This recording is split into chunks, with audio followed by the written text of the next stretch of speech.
Hey guys, John T. Hickmet here. For those who don't know me, I recovered from my own TMS symptoms in the form of stomach and back pain over a decade ago. I had those symptoms for about 15 years.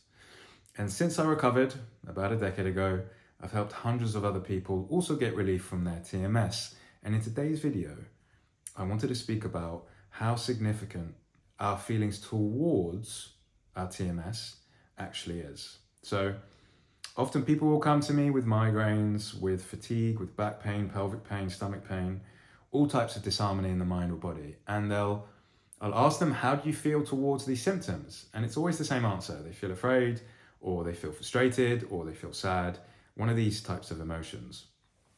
And then what I begin to teach them is it's not an accident that they feel afraid or frustrated towards their symptoms. In actuality, those emotions are the very emotions that your mind and body is trying to teach you how to allow.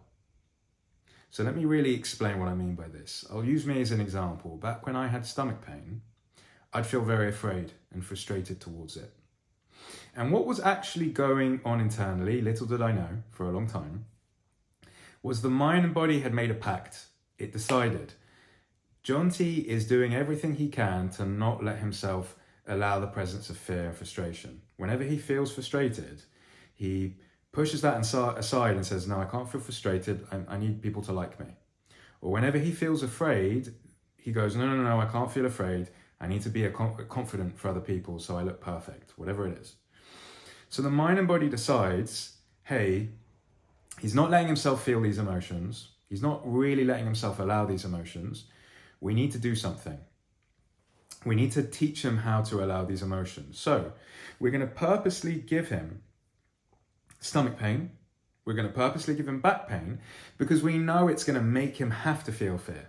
It's going to make him have to feel frustration. And it may seem a bit confusing. Why does the mind and body even want us to allow the presence of fear and frustration? Why would it try to get me to do that? Why is it trying to get any of us to do that? And the reason is, and again, working with myself and working with many other people, when you learn how to allow the presence of uncomfortable emotions like fear and frustration,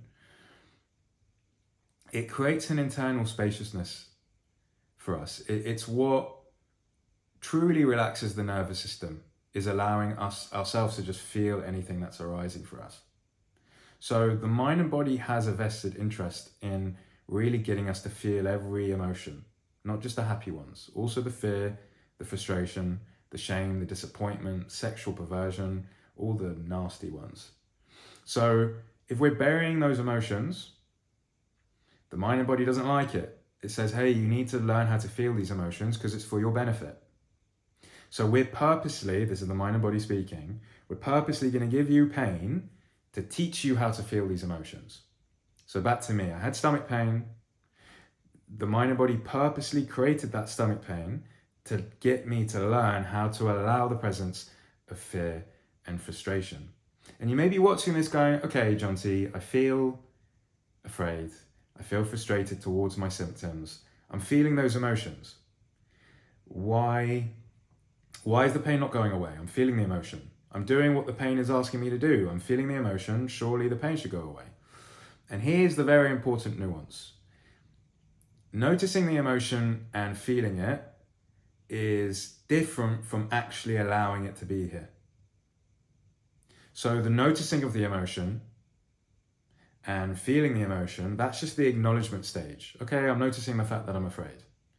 The second most important stage is now you need to learn to allow it to be here.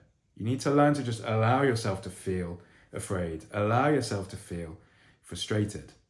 That's the part that people often miss. They feel plenty of frustration and fear towards their symptoms, but they're not actually allowing themselves to feel that emotion. And that's why if you embark on any TMS recovery process, they'll get you to do things like meditation and journaling. Because take something like journaling. In journaling, you suddenly begin to truly allow yourself to feel angry in ways that in everyday life you wouldn't usually.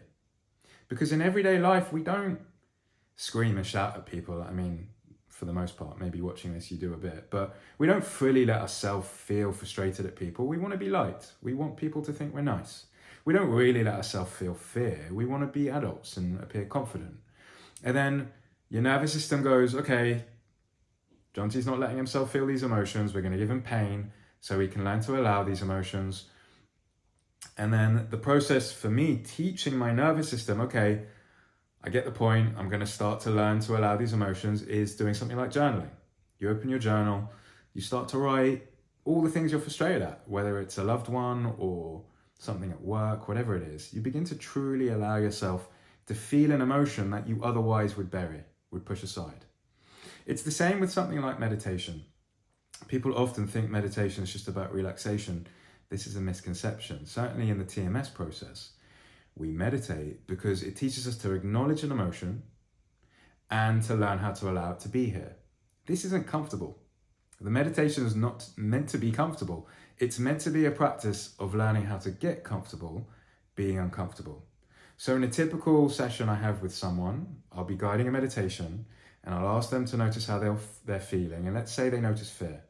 I'll say, where is it in the body? They'll say it's in the throat and in the chest. I'll say, okay, how are you feeling towards it? Often they'll say, I don't like it being here. I'm trying to get rid of it.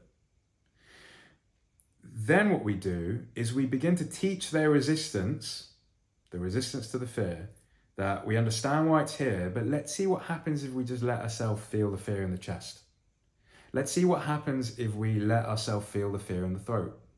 Let's see what happens with frustration if we just let ourselves feel restless. This is what we're truly trying to do in meditation.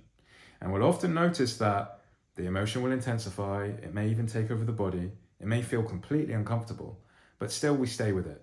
We stay with it. We really allow it to be here. And what will then happen is the emotion will rise and it will fall. And doing that in a meditation or writing the emotions out in journaling, over and over again, you're teaching your nervous system, I'm acknowledging the emotion, and now I'm actually allowing it to be here.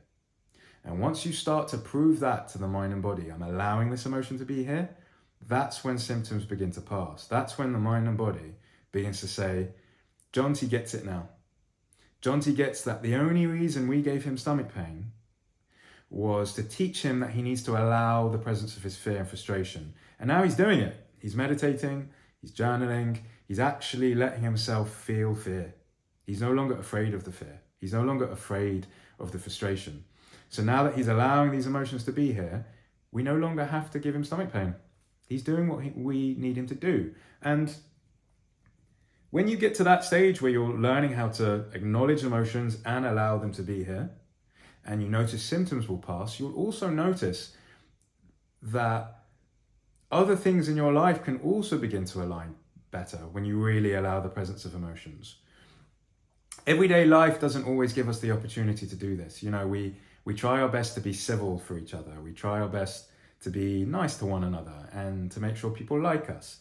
So we don't always have an opportunity to let ourselves feel frustrated or feel afraid or feel ashamed or guilty in everyday life. That's why every single day you dedicate time, whether it's in a meditation or a journal session or in a community, every day you dedicate time to let yourself feel the very emotions that everyday life does not permit.